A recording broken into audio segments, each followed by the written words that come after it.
আল্লাহ রাসূলের ইন্তেকালের পরে সাহাবী আবু দারদার কাছে একটা হাদিস শোনার জন্য মদিনা থেকে রাসূলের একজন সাহাবী ২৫০০ কিলোমিটার সফর করেছেন।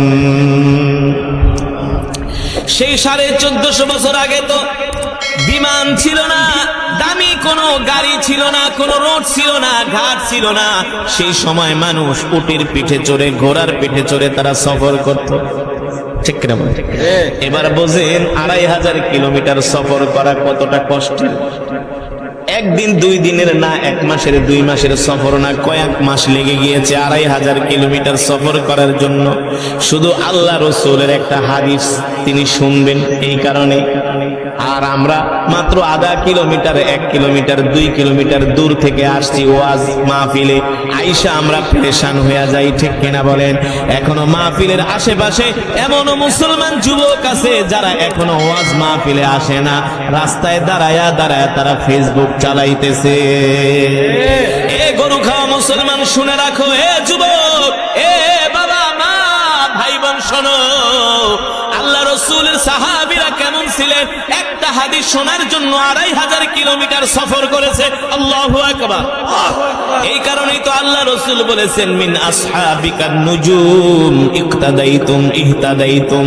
আমার উম্মতেরা, আমার ইন্তেকালের পরে তোমরা আমার সাহাবীদেরকে অনুসরণ করবা। আমার এক একটা সাহাবী তোমাদের জন্য তারকাতুল্য। সুবহানাল্লাহ। তোমরা যদি আমার ইন্তেকালের পরে আমার সাহাবীদেরকে অনুসরণ করো তাহলে তোমরা কখনো গোমরাহ হবে না। ঠিক কিনা বলেন? যেটা বলছিলাম, রাসূলের সাহাবী একটা হাদিস শোনার জন্য মদিনা থেকে রওনা করেছেন। পথিমধ্যে টাকা পয়সা অর্থবিত্ত যা ছিল সব শেষ, কারণ অনেক দূরের রাস্তা, ২৫০০ কিলোমিটার রাস্তা। ২৫০০ কিলোমিটার কি বোঝেন? সেই টেকনাফ থেকে তেতুলিয়া, একেবারে সেই কক্সবাজারের টেকনাফ, কক্সবাজারের পরে যে টেকনাফ, বাংলাদেশের শেষ সীমান্ত তেতুলিয়া, দিনাজপুরের ওই পাশে। এখানে যদি আপনি বাস দিয়েও জার্নি করেন তাও ২ দিন লাগে। কয়দিন? তাও ২ দিন সময় লাগে যদি বাসে জার্নি করেন। তাও কিন্তু ২৫০০ কিলোমিটার না, সর্বোচ্চ ১০০০ কিলোমিটার হবে, সর্বোচ্চ ৮০০-৯০০ কিলোমিটার হবে, সর্বোচ্চ। জুলুম। ২৫০০ কিলোমিটার জার্নি করেছেন, সফর করেছেন একটা হাদিস শোনার জন্য। গুরুত্ব আছে কি আছে না? কত বড় ত্যাগ, কত বড় কোরবানি। এ যুবক, এ মুসলমান, রাসূলের সাহাবীরা কেমন ছিলেন? আল্লাহ আল্লাহ জোরে বলি আল্লাহু আকবার। তারা আল্লাহ তাআলাকে, আল্লাহ রাসূলকে কেমন করে ভালোবাসতেন। যুবক, একটা হাদিস শোনার জন্য ২৫০০ কিলোমিটার পথ সফর করেছে, ঘর থেকে বের হয়ে গেছে, খানা দানা যা নিছে সব রাস্তায় শেষ হয়ে গেছে, এখন আর খাবারও নাই। কয়েকদিন না খায়া না ঘুমায়া, ঘোড়ার পিঠে চড়ে, উটের পিঠে চড়ে, পায়ে হেঁটে প্রায় ২ মাস সফর করে তিনি মদিনা থেকে সিরিয়ার রাজধানী দামেস্কে পৌঁছলেন। একটা মানুষ যদি ২৫০০ কিলোমিটার জার্নি করে, তার চেহারা দেখলেই বোঝা যায়। না, আমরা তো ১০০, ২০০, ৩০০ কিলোমিটার জার্নি করলেই আমাদেরকে সরিষার তেল মারতে হয় হাতে পায়ে, কোমরে। কোমর ব্যথা হয়ে গেছে, মেরুদণ্ড ব্যথা হয়ে গেছে। কথা বলে মেয়ে থাকে ঢাকা, চাঁদপুরেতে বেড়াইতে গেলে যায় একেবারে কাইতয়া শুয়ে পড়ে। রাসূলের সাহাবী একটা হাদিস শোনার জন্য ঘর থেকে বের হয়েছে, ২৫০০ কিলোমিটার জার্নি করে সিরিয়ার রাজধানী দামেস্কে পৌঁছে। রাসূলের সাহাবী আবু দারদা মসজিদের বারান্দায় বসে আছে, উস্কো খুস্কো চুল, গায়ের জামাগুলো পুরান হয়ে গেছে। দেখলেই বোঝা যায় লোকটা অনেক কষ্ট করে, অনেক দূর থেকে সফর করে আসছে। মসজিদে ঢুইকা জিজ্ঞেস করলেন, আইনা আবু দারদা? রাসূলের সাহাবী আবু দারদা কোথায়? আবু দারদা নিজেই বলতেছেন, কেন? মিন আইনা জিতা, তুমি কোত্থেকে আসছো? বলে, মিনাল মদিনা ইলা শাম, আমি মদিনা থেকে শামে আসছি। কেন আসছেন? আমি শুনেছি আল্লাহ রাসূলের ইন্তেকালের পরে রাসূলের একজন সাহাবী আবু দারদা, যিনি অনেক রাসূলের হাদিস মুখস্থ করেছেন, আমি তার কাছে একটা হাদিস শোনার জন্য মদিনা থেকে শামে এসেছি। সুবহানাল্লাহ। এই কথা শোনার পরে আবু দারদা বলে, বলেন কি, আপনি সেই মদিনা থেকে আসছেন? বলেন, না, আমি সেই মদিনা থেকে আসছি রাসূলের হাদিস শোনার জন্য। আল্লাহু আকবার। আবু দারদা ওই লোকটাকে বুকের মধ্যে জড়ায় ধরলেন আর বললেন, শোনেন, আপনি রাসূলের একটা হাদিস শোনার জন্য সেই মদিনা থেকে আসছেন শামে। আপনার জন্য আল্লাহ রসুল আল্লাহ তাআলা পুরস্কার ঘোষণা করেছেন। কি পুরস্কার? কি পুরস্কার? মান সালাকা তরিকান ইয়ালতামিসু ফীহি ইলমান সাহালাল্লাহু লাহু বিহি তরিকান ইলাল জান্নাহ। যারা দ্বীন শেখার জন্য ঘর থেকে বের হয়, আল্লাহ তাআলা তাদের জন্য জান্নাতের পথকে সহজ করে দেয়। শুনে বলুন সুবহানাল্লাহ। মদিনা থেকে শামে আসছেন রাসূলের হাদিস শোনার জন্য। আল্লাহু আকবার। জানেন, আপনার জন্য খুশ খবর, আপনার জন্য খুশির সংবাদ হলো, আল্লাহ রাসূল বলেছেন যারা দ্বীন শেখার জন্য ঘর থেকে বের হয়, আল্লাহ তাআলা তাদের জান মাল আল্লাহ তাআলার হেফাজতে নিয়ে নেন। আপনারা কোরআনের বয়ান শোনার জন্য আসছেন, ঠিক কিনা বলেন? আপনারা যে ঘর থেকে বের হয়েছেন, ফেরেশতারা আপনাদের জন্য দোয়া করতেছে। এখনো মজমার আশেপাশে অগণিত ফেরেশতারা দোয়া করতেছে, বলে আল্লাহুম্মা গফির ওয়ারহাম, আল্লাহুম্মা গফির ওয়ারহাম। আল্লাহ গো, আপনার কত বান্দারা দুনিয়াতে কত গুনার কাজে ব্যস্ত, নাফরমানির কাজে ব্যস্ত, টেলিভিশন দেখতেছে, সিনেমা দেখতেছে, চায়ের দোকানে বৈশা বাংলা সিনেমা দেখতেছে। আল্লাহ তাআলা আপনার এই বান্দারা কোরআনের মজমায় বৈশা বৈশা কোরআন শুনতেছে। আল্লাহ, আমরা ফেরেশতারা তাদের জন্য দোয়া করলাম, আল্লাহ আপনি আপনার বান্দাদের গুনাহগুলো মাফ করে দেন। আল্লাহ রাসূলের হাদিস আমার বানানো কথা না। মাজালিসুল ইলমি রাওদাতুম মিন রিয়াদিল জান্নাহ। এই মাঠটা গতকালকে একটা মাঠ ছিল, গতকালকে একটা মাটির জায়গা ছিল, কিন্তু আজকে যখন কোরআনের বয়ানের আলোচনা সাজানো হয়েছে, আজকে এই জায়গাটা দুনিয়ার কোনো সাধারণ জায়গা নয়। আল্লাহ রাসূল বলেন এই জান্নাত, এই জায়গাটা জান্নাতের বাগান হয়ে গিয়েছে, বাগান হয়ে গিয়েছে। খুশি নাকি বেজার? এই জান্নাতের বাগানে আসতে পেরে খুশি নাকি বেজার? বলি আলহামদুলিল্লাহ। আল্লাহ আমাদেরকে কবুল করে নেন, বলি আমিন। এবার আসেন মুসলমান, আল্লাহ তাআলা কোরআনুল কারীমের মধ্যে কি বলেছেন? কুল ইন কুনতুম তুহিব্বুনাল্লাহ ফাত্তাবিউনি ইউহিব্বুকুমুল্লাহ ওয়া ইয়াগফির লাকুম যুনুবাকুম আল্লাহু গফুরুর রহিম। আল্লাহ তাআলার পয়গম্বর হাবিব সাল্লাল্লাহু আলাইহি ওয়াসাল্লামের শান আল্লাহ তাআলা কোরআনের ভিতরে বর্ণনা করেছেন। আল্লাহ তাআলা বলে, এ দুনিয়ার মানুষ, তোমরা যদি আল্লাহ তাআলার ভালোবাসা পাইতে চাও, সর্বপ্রথম তোমরা তোমাদের নবীকে ভালোবাসো। কাকে ভালোবাসো? রাসূলের ওই সাহাবী তো আল্লাহ রাসূলকে মহব্বত করার কারণে হাদিস শোনার জন্য ২৫০০ কিলোমিটার সফর করছে। আপনি আমি দিন শিখার জন্য কয় কিলোমিটার সফর করছি? কয় কিলোমিটার? তাবা তো তাবলীগের জন্য যদি ভাই চলেন 3 দিনের জন্য তাবলীগে যাই, কয় আমার বউরে কে দেখবো? আমি মালয়েশিয়া অনেক দেশে প্রোগ্রামে যাই, বিদেশে অনেক বাঙালি দেখা হয়। কয় বছর? 24 বছর। তো 24 বছর বিদেশে আপনার বউ পোলাপান কে দেখে? আসমানের দিকে হাত উঠায় কয় আল্লাহ দেখে।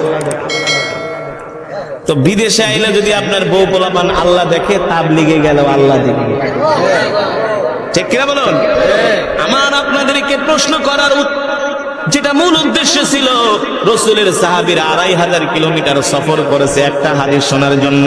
আপনি আমি কয় কিলোমিটার সফর করেছি দিন শিখার জন্য? রাসূলের সাহাবীরা শুধু দিন শিখার জন্য সফর করে নাই, আল্লাহ রাসূলের মহব্বতে তাদের জীবনকে কোরবানি করে দিয়েছেন। নিজের জীবনটা আল্লাহর রাস্তায় কোরবানি করে দিয়েছেন, নিজের জীবনটাকে দ্বীনের পথে শহীদ করে দিয়েছেন। আল্লাহু আকবার। আল্লাহ তাআলা কোরআনুল কারীমে সে কথাই বলছেন, তোমরা যদি আল্লাহ তাআলাকে পেতে চাও, তাহলে সর্বপ্রথম তোমরা তোমাদের নবীকে ভালোবাসো। কাকে ভালোবাসো? নবীকে। দেখেন সাহাবীরা কেমন করে আল্লাহ রাসূলকে ভালোবাসছেন, জানার দরকার আছে কি আছে না? না জানলে আমরা কিভাবে বুঝবো যে রাসূলের সাহাবীরা রাসূলের কেমন আশিক ছিলেন? ঠিক কিনা বলুন? আমাদের কিন্তু রাসূলের আশিক হতে হবে, সাহাবীদের মতো আল্লাহ রাসূলকে ভালোবাসতে হবে। রাসূলের একজন সাহাবী ছিল যার নাম হলো জুলাইবিব। নাম কি? জুলাইবিব রাদিয়াল্লাহু তাআলা। কিন্তু জুলাইবিব দেখতে এত কালো, এত কুসরি, একেবারে খাটো, বেটে খাটো কালো, বেটে খাটো কালো। রসুলের সাহাবী, নাম কি? জুলাইবিব। জোরে বলেন নাম কি? ও আর শুধু শুনলে হবে না, মুখস্থ রাখতে হবে, ঠিক কিনা বলুন? রসুলের সাহাবীর নাম কি? জুলাইবিব। একেবারে কালো, একেবারে খাটো, তৃতীয়ত গরিব, ঘর নাই, বাড়ি নাই, থাকার কোনো জায়গা নাই। যখন রাত হয়ে যায়, জুলাইবিব মসজিদে নববীর সিঁড়ির মধ্যে জুলাইবিব মসজিদে নববীর সিঁড়ির মধ্যে পাথরকে, ইটকে বালিশ বানায় জুলাইবিব শুয়ে থাকে। জুলাইবিবের যদি পানির পিপাসা লাগে, পানি খাবার মতো একটা গ্লাসও নাই, হাতের তালুতে নিয়ে জুলাইবিব পানি খায়। পানির পিপাসা লাগলে, এত গরিব, এত গরিব। জুলাইবিবের কোনো ঘর নাই, বাড়ি নাই, জুলাইবিবের কোনো আসবাবপত্র নাই। যেখানে জুলাইবিব যায় সেখানে জুলাইবিব কোন জায়গায় গেছে, জুলাইবিবের থাকার কোনো জায়গা নাই। কোনো একটা মসজিদে, কোনো একটা জায়গায় যায় জুলাইবিব আশ্রয় নেই। এতটা নিঃস্ব, এতটা গরিব। মানুষ জুলাইবিবকে দেখলে গরিব বলে ঘৃণা করে, কেউ জুলাইবিবের সাথে কথাও বলতে চায় না, কারণ এই জমিনে গরিবকে কেউ ভালোবাসে না। সবাই শুধু মালের পাগল। কিসের পাগল? যার অর্থ আছে, যার সম্পদ আছে, তার আত্মীয় স্বজনের অভাব নাই। হ্যাঁ, আপনার অর্থ নাই, সম্পদ নাই, আপনার পাশে যতদিন আপনার সম্পদ আছে, সব অনুষ্ঠানের আপনি হলেন প্রধান অতিথি। আপনি ঘরের 4 নাম্বার সন্তান, আপনার কাছে অর্থ আছে, আপনারে ছাড়া ঘরের কোনো অনুষ্ঠান হবে না। অনুষ্ঠান হইলে আগে বড় বড় মুরগির রানটা আপনার জন্য রাখবে, ঠিক কিনা বলুন? তার মানে দুনিয়াতে যার অর্থ আছে তাকে মানুষ বেশি সম্মান করে, কিন্তু আমার রাসূল এমন ছিলেন না। আল্লাহু আকবার। জুলাইবিব গরিব, কালো, তাতে কি হয়েছে? আল্লাহ রাসূল জুলাইবিবকে সবচেয়ে বেশি ভালোবাসতেন। জুলাইবিব সব সময় আল্লাহ রাসূলের মজমায় আয়েশা সামনের কাতারে বসতেন। সব সময় কি করতেন? সামনের কাতারে বসতেন জুলাইবিব। হঠাৎ করে আল্লাহ রাসূলের একদিন জুলাইবিবের দিকে নজর পড়ে গেল। আল্লাহ রাসূল মজমার ভিতরে মানুষদের সামনে দাঁড়ায় বলে, এই জিলিস, জুলাইবিব বসো, সামনে এসে বসো, এদিকে আসো। এ জুলাইবিব, তুমি মনে করছো কি আমি তোমারে চিনি না? আমি তোমারে চিনি। তোমার বয়স হয়েছে, বয়স হইলে কি করতে হয়? হ্যাঁ, কথা বলে না। বয়স হইলে কি করতে হয়? বয়স হইলে বিয়ে করতে হয়, প্রাপ্তবয়স্ক হইলে। কিন্তু গরিব মানুষ বিয়া কে দিব? গরিব কোন ছেলে দিত তো মেয়েও দিতে চায় না, ঠিক কিনা বলে? মেয়ে বিয়া দিতে গেলে খোঁজে ইটালি থাকে, আমেরিকা থাকে নাকি না? বিয়া দিতে গেলে দেখে ইটালি, আমেরিকা, জজ, ব্যারিস্টার। এলাকার একজন যুবক 5 ওয়াক্ত নামাজ পড়ে, দাড়ি রাখছে, ফজরের নামাজ জামাতে পড়ে, মাল নাই, অর্থ নাই। বিয়ের প্রস্তাব গেলে কেউর কাছে কি এর মায়া বিয়া দেবো, নিজেই তো খাইতে পারে, ঠিক কিনা বলে? মেয়ে বিয়া দিতে গেলে আগে দেখে ছেলের ইনকাম কেমন, না বাড়িতে বিল্ডিং আছে কিনা, বাড়িতে বিল্ডিং আছে কিনা, মাসে কত লাখ টাকা ইনকাম। আল্লাহ রাসূল বলছেন, তোমরা প্রথম ছেলে মেয়ে উভয়কে বিয়ে দেওয়ার ক্ষেত্রে আগে সম্পদ দেখো না, আগে তার ধার্মিকতা দেখো। কি দেখো? আগে তার ধার্মিকতা দেখো। জুলাইবিব গরিব মানুষ। আল্লাহ রাসূল বলে, জুলাইবিব বিয়া ঠিয়া করবা কিনা? জুলাইবিব চুপ করে রইছে। চুপ করে মানে কি? সম্মতির। আল্লাহ রাসূল বলে, আতাজাওয়াজা ইয়া জুলাইবিব, এ সাহাবী জুলাইবিব, তোমার বয়স হয়েছে, বিয়া করার দরকার, বিয়া ঠিয়া করবা কিনা? জুলাইবিব চুপ করে আছে, কথা কয় না, লজ্জায়। একবার, দুইবার, তিনবার আল্লাহ রাসূল জিজ্ঞেস করার পরে বলে, ওগো নবীজি, আমি হলাম একটা গরিব মানুষ, আমার কাছে কে মেয়ে বিয়ে দিবে? কে মেয়ে বিয়ে? আল্লাহ রাসূল বলে, এদিকে আসো। একটা পত্র লিখে দিলেন, বলে যাও, এই পত্রটা নিয়ে আমার সাহাবী আবু আইয়ুব আনসারীর বাড়িতে যাবা। আবু আইয়ুব আনসারীর একটা কন্যা আছে, যাকে বলা হয় হুরে মদিনা। মদিনার কয়েকজন সুন্দরী নারীদের মধ্যে আবু আইয়ুব আনসারীর মেয়ে হুরে মদিনা। যাও, তার সাথে আমি তোমার বিবাহের প্রস্তাব দিলাম। আল্লাহ রাসূলের প্রস্তাব পায়া তো জুলাইবিব আর জমিনে নাই, খুশিতে আত্মহারা, পত্র নিয়ে দৌড়। পত্র নিয়ে কি? একে কালো মানুষ, টাকা পয়সা নাই, আবার ধনাঢ্য পরিবারে, আবার সুন্দরী, এখন কি আর দুনিয়াতে আছে? সে তো খুশিতে আত্মহারা এক দৌড়।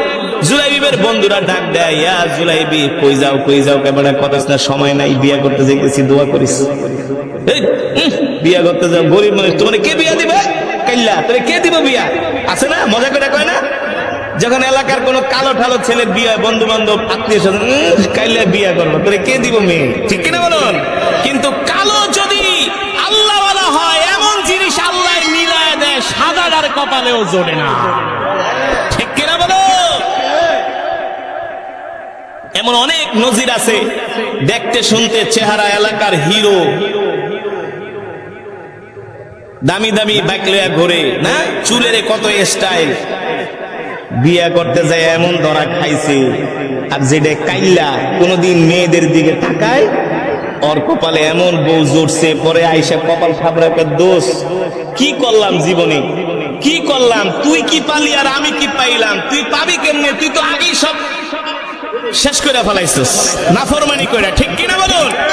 আল্লাহ তাআলা বলছে, তুমি যদি তোমার ইজ্জতকে হেফাজত করো, আমি তোমার জন্য এমন নারীর ব্যবস্থা করব তুমি কল্পনাও করতে পারবে না। দেওয়ার মালিক কি? আরো জোরে বলুন কি? আমি যে কথা বললাম বাস্তব নাকি অবাস্তব? কালা অর্থ নাই, সম্পদ নাই, বউ একটা পাইছে, এলাকার মেয়েরা মহিলারা দিকে কি লইছে, কাইল্লা পুরো এলাকায় নাম কইরা ফেলাইছে। ঠিক কিনা বলুন? কালো জানে আমার সম্পদ নাই, অর্থ নাই, বিত্ত নাই, কিছু নাই, আল্লাহ ছাড়া আমার কেউ নাই।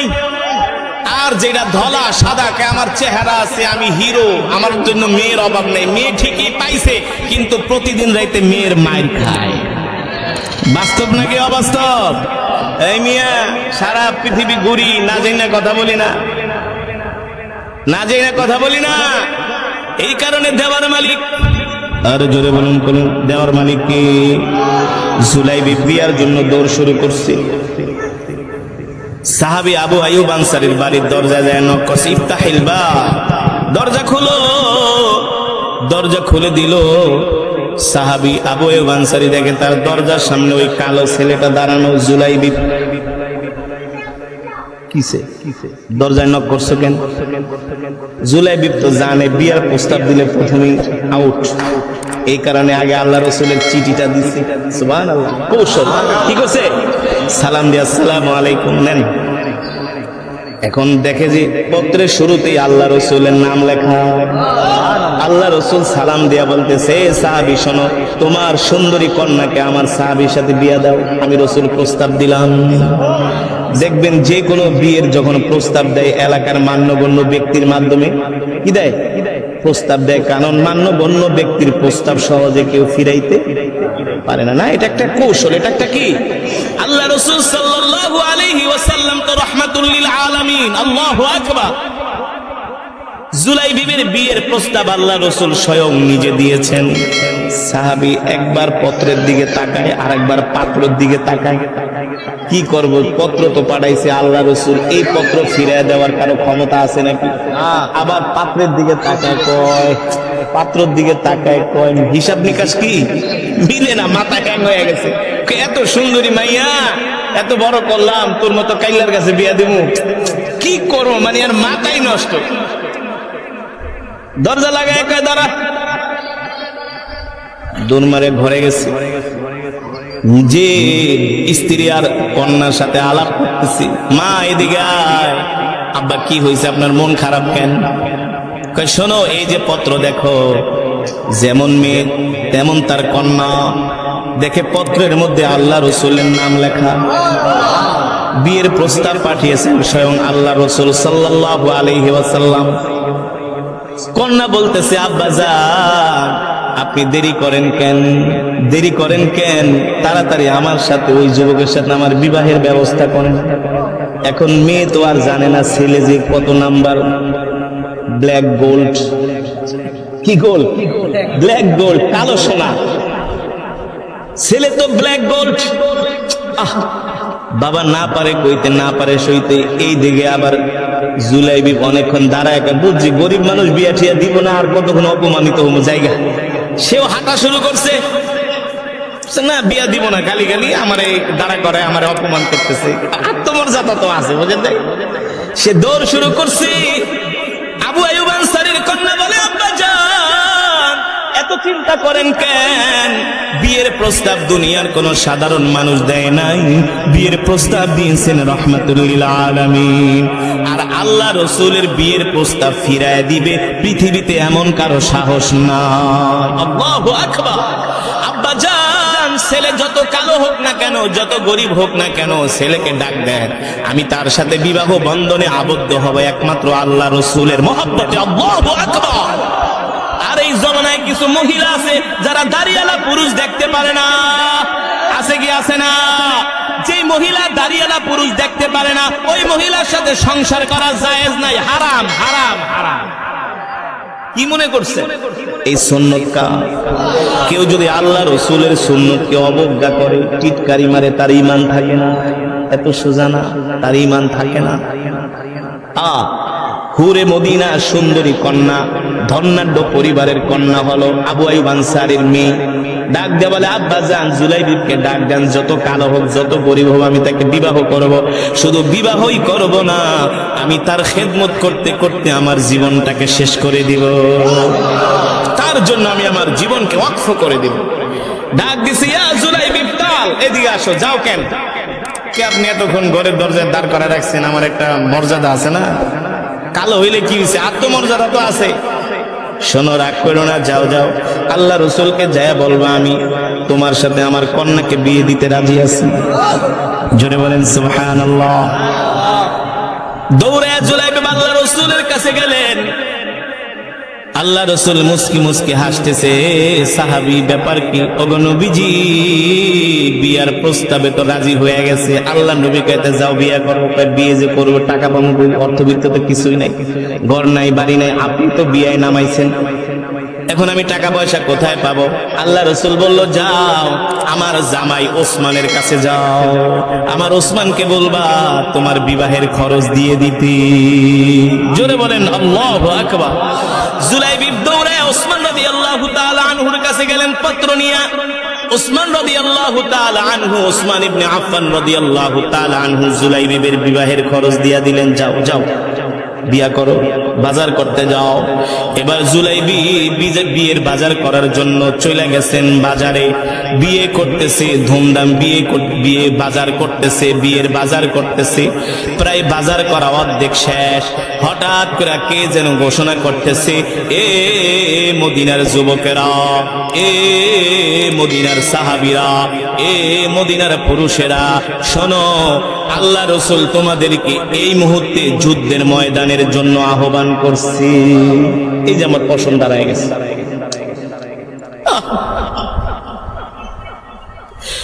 আল্লাহ রাসূল তোমাদেরকে উহুদের ময়দানে যুদ্ধের জন্য আহ্বান করছে। আল্লাহু আকবার। এই কথা শোনার পরে মদিনার ব্যবসায়ীরা, সাহাবীরা সবার দোকানের শাটার বন্ধ করে সবাই যুদ্ধের জন্য প্রস্তুতি নিচ্ছে। কাস্টমার বিদায় করে দিতেছে, যাও যাও যাও, ব্যবসা হবে না, আর ব্যবসা করব না। আল্লাহ রাসূল ডাক দিয়েছে, দ্বীনের জন্য জিহাদের ময়দানে যাব। জুলাইবিব বিয়ের বাজার অর্ধেক করে ফেলেছেন। মনে মনে চিন্তা করলেন, বিয়ে করব নাকি যুদ্ধে যাব? বিয়ে করব নাকি যুদ্ধে যাব? জুলাইবিব মনে মনে ভাবে, এই সময় যদি আমি আল্লাহ রাসূলের কাছে যাই বলে আমি যুদ্ধে যাব, নবীজি কোনোদিন আমাকে অনুমতি দিবে না, বলবে তুমি আগে বিয়ে করো, কারণ আমার নবী কোনো স্বার্থপর নবী না। সুবহানাল্লাহ। উম্মতের কান্ডারি দয়াল নবী রাহমাতুল লিল আলামিন। আল্লাহ তাআলা কোরআনুল কারীমের মধ্যে সে কথাই বলছেন, ওয়ামা আরসালনাকা ইল্লা রাহমাতাল লিল আলামিন। আল্লাহু আকবার। আল্লাহ তাআলা বলে, হে দুনিয়ার মানুষ, আমি আল্লাহ তোমাদের জন্য এমন একজন নবী পাঠাইছি, যেই নবী কিনা তোমাদের জন্য রহমত, যেই নবী কিনা তোমাদের জন্য বরকত। আল্লাহু আকবার। অন্য আয়াতে আল্লাহ তাআলা বলছেন, লাকাদ জাআকুম রাসূলুম মিন আনফুসিকুম আজিজুন আলাইহি মা আনিতুম হারিসুন আলাইকুম বিল মুমিনিনা রাউফুর রহিম। আল্লাহর নবী, আল্লাহ তাআলা কোরআনুল কারীমের মধ্যে বলছেন, তোমাদের মধ্য থেকে আমি তোমাদের জন্য এমন একজন নবী পাঠাইছি, যেই নবী কিনা তোমাদের জন্য রাউফ, যেই নবী কিনা তার জীবনের চেয়ে, তার সন্তান পরিবারের চেয়ে তোমাদেরকে ভালোবাসে। জুলাইবি মনে মনে ভাবে, এই সময় যদি আমি আল্লাহ রসুলের কাছে যাই যুদ্ধের জন্য অনুমতি চাই, নবীজি আমাকে অনুমতি দিবে না, বলবে তুমি আগে বিয়ে করো। কি করা যায়, কি করা যায়? অবশিষ্ট যে টাকা ছিল ওই টাকা দিয়া জুলাইবি একটা তরবারি আর ডাল কিনলেন, যুদ্ধের ময়দানে যাবে। ওই টাকা দিয়া ঘোড়া কিনলেন, ডাল কিনলেন, তরবারি কিনলেন। এখন যদি যুদ্ধের ময়দানে যায়, আল্লাহ রসুল দেখলে তো চিনে ফেলবে আর বলবে তাড়াতাড়ি বাড়িতে যায় বিয়ে করো। কি করা যায়, কি করা যায়? জুলাইবি কালো একটা কাপড় দিয়া তার মুখটাকে ঢাকলেন যাতে তাকে কেউ চিনতে না পারে। জোরে বলেন সুবহানাল্লাহ। যাতে কেউ চিনতে না পারে কালো কাপড় বেঁধে রসুলের আশিক, রসুলের সাহাবী জুলাইবি চলে গেলেন উহুদের ময়দানে। আর আস্তে কোন সুবহানাল্লাহ। আপনি আমি তুমি পুলিশরে দেখলে পায়জামা গরম হয়ে যায়। আল্লাহ রসুলকে গালি দেয়। রসুল যুদ্ধের ময়দানে চলে গেলেন যুদ্ধ করার জন্য। প্রথম প্রহরে যখন যুদ্ধ শুরু হলো, এক মাইরের চোটে মক্কার কাফেররা ময়দান ছেড়ে পালায়া চলে গেছে। মক্কার কাফেররা কি করছে? এক মাইর খায়া তারা যুদ্ধের ময়দান ছেড়ে পালায়া চলে গেছে, আর আসে নাই। তারা যায় অন্যত্র যে কয়েক কিলোমিটার দূরে যেয়ে তারা আত্মগোপন করে আছে। আবার যখন সন্ধ্যার সময় হয়েছে, মুসলমানরা সাহাবীরা মনে করছে এখন তারা মক্কায় ফিরে গেছে, আর তারা মদিনায় আসবে না, ভয় পেয়ে চলে গেছে। কিন্তু তারা কয়েক কিলোমিটার দূরে যায় ওত পাইতে আছে। এইদিকে সাহাবীরা গনিমতের মাল সংগ্রহ করার জন্য যখন ময়দানে নামছে, চতুর্দিক থেকে কাফেররা খালিদ বিন ওয়ালিদের নেতৃত্বে মুসলমানদের উপরে আবার অতর্কিত হামলা শুরু করেছে। ওই সময় জুলাইবি কাফেরদের ভিড়ের মাঝে তরবারি নিয়ে কাফেরদের উপরে আঘাত করা শুরু করেছে। আল্লাহু আকবার, জোরে বলুন আল্লাহু আকবার। এক পর্যায়ে জুলাইবি কাফেরদের সাথে লড়াই করতে করতে কয়েকজন কাফেরকে জাহান্নামে পাঠায়া জুলাইবি আল্লাহর জমিনে দ্বীন কায়েমের জন্য তিনি শাহাদাত বরণ করেন। জুলাইবি শহীদ হয়ে যান উহুদের ময়দানে। যখন যুদ্ধ থেমে গেল, আল্লাহর নবী সাহাবীদেরকে বললেন, সাহাবীরা যাও যাও দেখো আমার সাহাবীদের লাশগুলো আমার কাছে ধইরা ধইরা নিয়ে আসো। সাহাবীরা যারা যুদ্ধের ময়দানে শহীদ হয়েছেন তাদের লাশগুলো সংগ্রহ করতেছে। সবার লাশ আনা হলো। একজন সাহাবী দেখেন কাফেরদের যেখানে সবচেয়ে বড় ভিড় ছিল, যেখান দিয়ে তারা হামলা করেছে, ওই কাফেরদের তাঁবুর কাছে একটা লাশ পড়ে আছে যার মুখে কালো কাপড় পেঁচানো, চেহারা চিনা যায় না। আয়েশা বললেন, ও আল্লাহর নবী রাহমাতুল লিল আলামিন, ওই যে যুদ্ধের ময়দানের ওই কর্নারে একটা লাশ পড়ে আছে, তার মুখের মধ্যে কালো কাপড় পেঁচানো, দেখতে কেমন যেন ছোট ছোট মনে হচ্ছে। আল্লাহর নবী স্বয়ং নিজে গেলেন, যায়া মুখের কাপড় টান দিয়া দেখেন রসুলের সাহাবী জুলাইবি উহুদের ময়দানে দ্বীনের জন্য শহীদ হয়ে গেছে। আল্লাহ রসুলের সাহাবী জুলাইবি রাদিয়াল্লাহু তাআলা আনহু আল্লাহর জমিনে আল্লাহর দ্বীন কায়েম করার জন্য উহুদের ময়দানে শহীদ হয়ে গেছে। আল্লাহর নবী বললেন, সাহাবীরা আমার জুলাইবিবের লাশটা আমার কাছে নিয়ে আসো। হযরত জুলাইবিবকে আল্লাহ রসুলের কাছে আনা হলো। জুলাইবিবের মাথাটা আল্লাহ রসুল তার কোলের মধ্যে নিয়ে জুলাইবিবকে আদর করতেছে আর বলে, জুলাইবি তুমি আমার কত ভক্ত ছিলা, তুমি আমাকে কত ভালোবাসতা, মহব্বত করতা। জুলাইবি আমি জানি, আমি তো তোমাকে বিবাহ করার জন্য পাঠিয়েছিলাম। ও জুলাইবি, তুমি বিবাহ না করে যুদ্ধের ময়দানে এসে আল্লাহর জমিনে দ্বীন কায়েমের জন্য শহীদ হয়ে গিয়েছো। আল্লাহ, আমি আমার জুলাইবির উপরে খুশি, তুমিও আমার জুলাইবির উপরে খুশি হয়ে যাও। আল্লাহু আকবার। আল্লাহ রাসূল এই কথা বলতেছেন আর নবীজি মাঝে মাঝে আসমানের দিকে তাকান, আবার জুলাইবিবের দিকে তাকান। নবীজি মুস্কে মুস্কে হাসতেছে। সাহাবায়ে কেরাম প্রশ্ন করলেন, ওগো আল্লাহর নবী আপনি মুস্কে মুস্কে হাসেন কেন? বলে, শোনো, আমার জুলাইবি আল্লাহর জমিনে দ্বীন কায়েমের জন্য জুলাইবি যুদ্ধের ময়দানে আয়েশা শহীদ হয়ে গেছে, অথচ আমি আমার জুলাইবিকে পাঠাইছিলাম বিবাহ করার জন্য। আমার জুলাইবি বিবাহ করে নাই, বিবাহের বাজারের টাকা দিয়া ঘোড়া ডাল তরবারি কিনে আল্লাহর জমিনে দ্বীন কায়েমের জন্য শহীদ হয়ে গিয়েছে। এই যে আমার জুলাইবি বিবাহ করতে পারলো না, এই কারণে একদল হুর আসমান থেকে জমিনে নাইমা আসছে। জমিনে নাইমা আইসা বলে, গো আল্লাহর নবী, আমাদের কাছে জুলাইবিবকে দিয়ে দেন, আমরা জুলাইবিবকে নেওয়ার জন্য এসেছি। আল্লাহু আকবার। জুলাইবিব দুনিয়াতে বিয়ে করতে পারে নাই, আজ বিয়ের বাজারের টাকা দিয়া ডাল কিনে, ঘোড়া কিনে, তরবারি কিনে আল্লাহর জমিনে দ্বীন কায়েমের জন্য শহীদ হয়ে গেছে। আল্লাহ তাআলা আমাদেরকে পাঠাইছেন জুলাইবিবের লাশ আমরা জান্নাতে নিয়ে যাব। জোরে বলেন সুবহানাল্লাহ। আল্লাহর নবী বললেন, এ সাহাবীরা, তোমরা কবর খনন করো, আমি আমার জুলাইবিবের লাশ আমি আমার নিজের হাতে দাফন করব। সুবহানাল্লাহ। যখন লাশ দাফন করা হলো, আল্লাহর নবী নিজে কবরের মধ্যে নাইমা জুলাইবিবের লাশটা কবরের মধ্যে রাখতেছেন। এই দৃশ্য দেখে আল্লাহ রাসূলের সাহাবী আব্দুল্লাহ ইবনে মাসউদ রাদিয়াল্লাহু তাআলা আনহু চিৎকার করে কান্না করতেছেন আর বলতেছেন, আফসোস আফসোস আফসোস, আজকে যদি জুলাইবিব না হইয়া আমি হইতাম তাহলে আমার না কত সৌভাগ্য হতো। আল্লাহু আকবার। জোরে বলুন আল্লাহু আকবার। এই কারণে মুসলমান, আল্লাহর জমিনে আল্লাহর দ্বীন কায়েমের জন্য কেউ যদি জান দেয়, মাল দেয়, সময় দেয়, সেটা কখনো বৃথা যায়। আজকে এই যে আপনারা কোরআনের মাহফিলে আসছেন, কোরআন তেলাওয়াত শুনছেন, আমি কোরআনুল কারীমের তেলাওয়াত করেছি, আপনারা শুনছেন। সূরাতুল ইখলাস শরীফ 3 বার তেলাওয়াত করেছি, আপনারা শুনছেন। এক একজন এক এক খতম করে কোরআনুল কারীমের সওয়াব পেয়েছেন।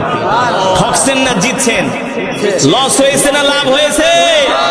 এই কারণে কখনো দ্বীনের কাজে কখনো পিছে থাকতে নাই। দুনিয়ার কাজে আমরা পিছে থাকবো আর দ্বীনের কাজে সবার আগে থাকবো। ইনশাআল্লাহ রাজি আছেন? ইনশাআল্লাহ। আমরা সব সময় দুনিয়ার কাজে পিছে থাকবো আর দ্বীনের কাজে কি করব? সবার আগে থাকবো, অগ্রগামী হব ইনশাআল্লাহ। রাসূলের সাহাবী জুলাইবিব দেখেন, পাঠাইছিল বিয়ে করতে, বিয়েটা পর্যন্ত করলো না। বিয়ের বাজারের টাকা দিয়া ঘোড়া কিনে, ডাল আর তরবারি কিনে যুদ্ধের ময়দানে এসে আল্লাহর জমিনে আল্লাহর দ্বীনের জন্য শহীদ হয়ে গেছে। এই সাহাবীদের রক্তের কারণে, ত্যাগের কারণে, কোরবানির কারণে আজকে আমরা ইসলাম পেয়েছি। ঠিক কিনা বলুন? আমরাও সেই সাহাবীদের মতো ঈমানওয়ালা হতে চাই। কে কে রাজি আছেন হাত উঠে আল্লাহ তাআলাকে দেন। লিল্লাহি তাকবীর, লিল্লাহি তাকবীর। আল্লাহ তাআলা আমাদের কবুল করুন। হাত নামান। আজকের মাহফিল থেকে আপনাদেরকে উদাত্ত আহ্বান জানাবো, জীবনে কোনোদিন নামাজ ছাড়বেন না। রাজি আছেন? যারা কোরআন পড়তে পারেন না, কোরআনুল কারীমের তেলাওয়াত শিখবেন ইনশাআল্লাহ। শিখবেন তো ইনশাআল্লাহ? কোরআনুল কারীমের তেলাওয়াত শিখবেন, কোরআনুল কারীমের তেলাওয়াত শিখবেন। যাদের ছেলে সন্তান আছে মাদ্রাসায় ভর্তি করাবেন। আপনার 3-4 জন সন্তান, সবাইকে আপনি ডাক্তার, ইঞ্জিনিয়ার, স্কুল কলেজে পড়ানোর কোনো প্রয়োজন নাই। 3 জন সন্তান হলে 1 জন মাদ্রাসায় পড়াবেন। ওই একজনের দেখা দেখে আরো 2 জন নামাজি হয়ে যাবে। ঠিক কিনা বলুন? আমি টাঙ্গাইলের এক মাহফিলে গিয়েছি, একজন জজ, মাহফিলের প্রধান অতিথি, ডিস্ট্রিক্ট জজ, জেলা জজ। আমি প্রশ্ন করলাম, জজ সাহেব, আপনার মুখে এমন দাড়ি, টুপি, পাঞ্জাবি, একজন জজকে দেখলে তো চিনাই যায় না। হুজুর, এটার অনেক বড় হিস্টোরি আছে। কি হিস্টোরি? বলে, আমার ছোট ভাই একজন আলেম, আমার ছোট ভাই দেখা দেখে আমরা 3-4 ভাই পরিবর্তন হয়ে গেছে। এই কারণে আপনারা আপনাদের সন্তানদেরকে 3-4 জন সন্তান বলি না, সবাইকে মাদ্রাসায় পড়ান। আপনি দিনের লাইনেও পড়ান, স্কুলেও পড়ান, কিন্তু যাকে আপনি মাদ্রাসায় পড়াবেন সে হক্কানি আলেম হলে তার দেখা দেখি পুরো পরিবারটাই পরিবর্তন হয়ে যায়। সঠিক নাকি ব্যাঠিক? যদি বলুন সঠিক নাকি ব্যাঠিক? তাহলে আমরা 5 ওয়াক্ত নামাজ পড়বো জামাতের সাথে ইনশাআল্লাহ। দ্বীনের কাজে আমরা অগ্রগামী থাকবো, দ্বীনের কাজে আগায়া, দুনিয়ার কাজে পিছায়া। দুনিয়ার কাজে পিছায়া মানে কি? ওই যে কাজ কাম করতে নিষেধ করি নাই, বিড়ি খাওয়ায়, বিড়ি খাইতে নিষেধ করছি, বাংলা সিনেমা দেখতে নিষেধ করছি, চায়ের দোকানে যাইয়া বাংলা সিনেমা দেখতে নিষেধ করেছি। ঠিক কিনা বলুন? ব্যবসা বাণিজ্য সব করতে হবে, চাকরি বাকরি, এটা আগায় থাকতে হবে। আমি বলছি গুনার কাজে যেগুলো আমাদেরকে শয়তান ধোঁকা দেয়, ওই সমস্ত কাজে আমরা পিছায়া থাকবো। আর যখন মসজিদের মিনার থেকে আজান হবে, সবার আগে আমরা মসজিদে যাব ইনশাআল্লাহ। রাজি আছেন তো ইনশাআল্লাহ? শুধু আপনারা 5 ওয়াক্ত নামাজ জামাতের সাথে আদায় করেন, দেখবেন আল্লাহ তাআলা দ্বীন এবং দুনিয়া দুইটাই আল্লাহ তাআলা কল্যাণকামী করে দিয়েছেন আমাদেরকে। ঠিক কিনা বলুন? এই কারণে আমরা নিজেরা নামাজ পড়বো, সন্তানদেরকে নামাজ পড়ার জন্য বলবো। মা বোনেরা, আপনারা যারা পর্দার আড়ালে আছেন, আপনারা নিজেরাও সঠিক টাইমে নামাজ আদায় করবেন, আপনাদের স্বামীদেরকেও ধরে ধরে মসজিদে পাঠিয়ে দেবেন, সন্তানদেরকে মসজিদে পাঠাবেন, ঠিক কিনা বলুন? আল্লাহ তাআলা আমাদের সকলকে কবুল করুন বলে আমিন। এই মাহফিল, এই মজমাকে আল্লাহ তাআলা কিয়ামত পর্যন্ত কবুল করুন। এই মসজিদ, এই এলাকাবাসী, আপনারা যারা আজকের মাহফিলে আসছেন, আল্লাহ তাআলা সকলকে কবুল করুন। যারা আজকের এই মাহফিলে 50,000, 1,00,000, 20,000, 10,000, 2,000, 1,000, 5,000 করে দিয়েছেন, 30,000 দিয়েছেন, আল্লাহ তাআলা সকলের দানকে কবুল আর মঞ্জুর করুন বলে আমিন। দুরূদ শরীফ পড়ি। আল্লাহুম্মা সাল্লি আলা মুহাম্মাদ ওয়া আলা আলি মুহাম্মাদ কামা সাল্লাইতা আলা ইব্রাহিম ওয়া আলা আলি ইব্রাহিম ইন্নাকা হামিদুম মাজিদ। এই বসেন, দোয়া না করে যাবেন না, দোয়াই তো আসল। দোয়া না করে কেন যাবেন বলেন? রব্বানা মা খালাকতা হাযা বাতিলান সুবহানাকা ফাকিনা আযাবান নার।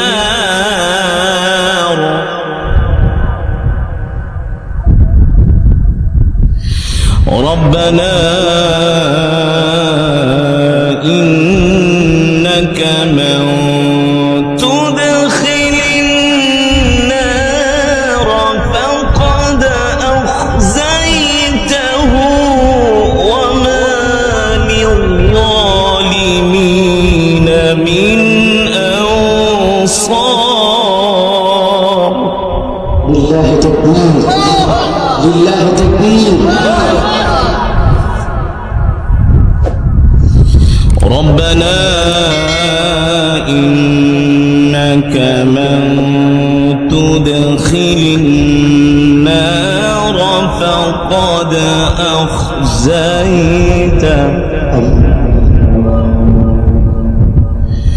فقد أخزيته وما للظالمين من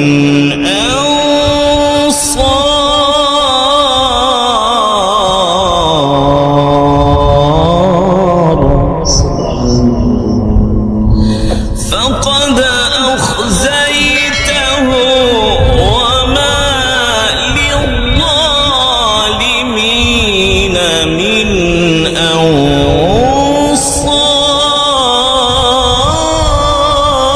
أنصار. فقد أخزيته وما للظالمين من أنصار.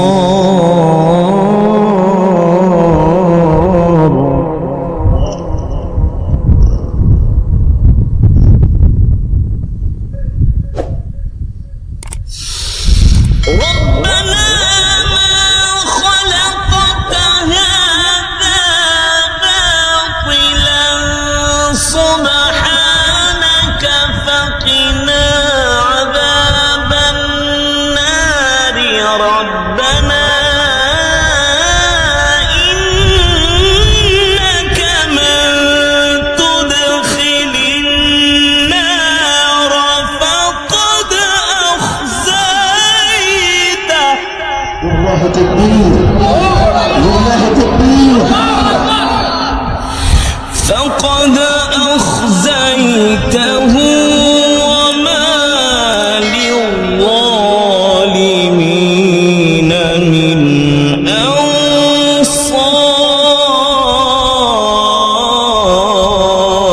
أنصار. سبحان الله. فقد أخزيته وما للظالمين من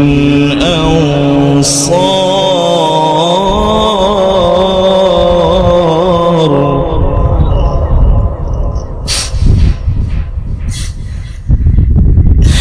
ربنا إنك من تدخل النار فقد أخزيته. ربنا إنك من تدخل النار فقد أخزيته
ربنا إننا سمعنا مناديا ينادي للإيمان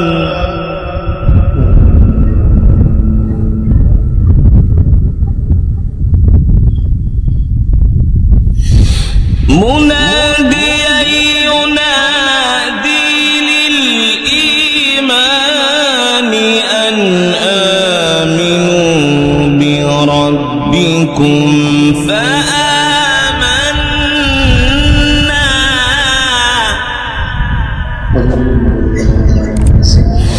ربنا فاغفر لنا ذنوبنا وكفر عنا سيئاتنا وتوفنا مع الأبرار لله تكبير لله تكبير لله تكبير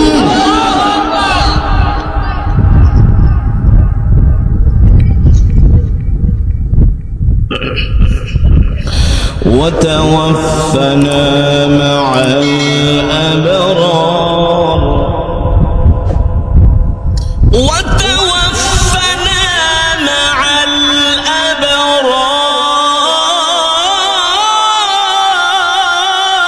الأبرار القرآن العالم সংসদ চালু لله تكبير وتوفنا مع الأبرار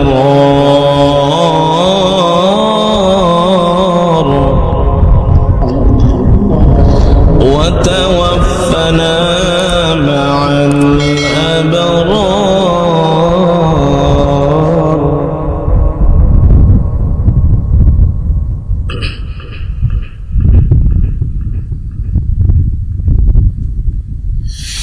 ربنا فاغفر لنا ذنوبنا وكفر عنا سيئاتنا وتوفنا مع الأبرار ربنا وآتنا ما وعدتنا على رسلك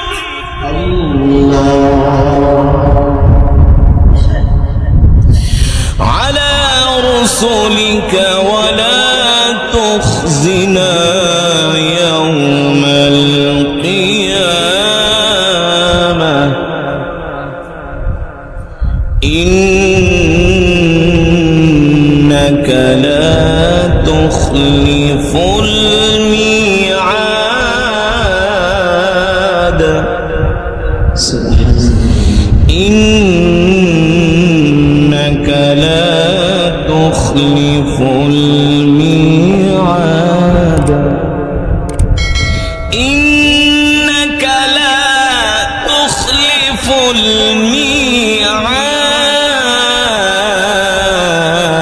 الميعاد إنك لا تخلف